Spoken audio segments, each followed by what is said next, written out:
સ્વાગત છે। હું છું રેખા માલકાની અને જોઈએ આજના સમાચાર।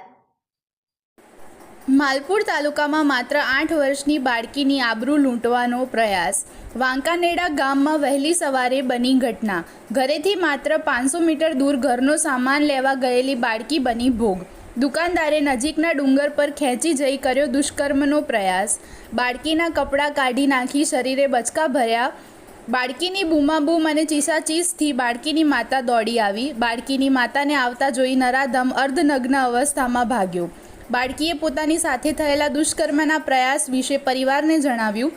બાળકીના પરિવારજનોએ માલપુર પોલીસ સ્ટેશનમાં ફરિયાદ નોંધાવી। પોલીસે બાળકીના મેડિકલ પરીક્ષણની કાર્યવાહી હાથ ધરી। વાંકાનેડા ગામના નાનાભાઈ રમણભાઈ ખાંટ સામે ગુનો નોંધાયો। આરોપી અગાઉ પણ આ પ્રકારના ગુનાઓમાં જેલની હવા ખાઈ ચૂક્યો છે। તો આપ બતાવશો કે કાલે જે આ બાળકી જોડે જે બનાવ બન્યો તે અગાડીથી કઈ રીતે બનાવ બન્યો તે જરા જણાવો ને।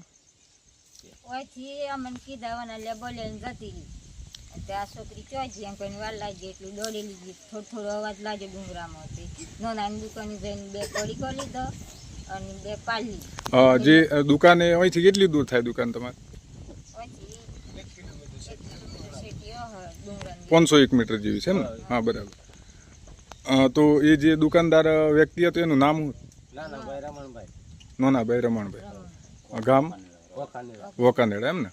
બરાબર। તો ત્યાર પછી તો ગાડી તમને કેવી રીતે ખબર પડી કે આ બાળકી જોડે ખરાબ કૃત્ય કરવાની કોશિશ કરી છે?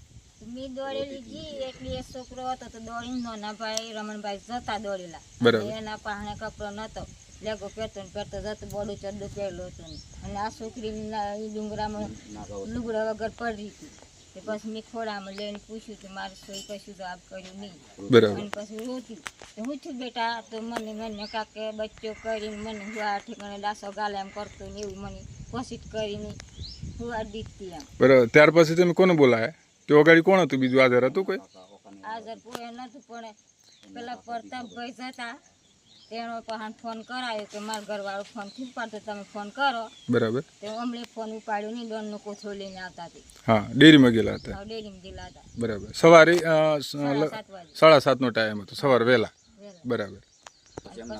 પાછા એમના કાકા આયા ભીખાભાઈ તે જે આરોપીના? આરોપીના। હા।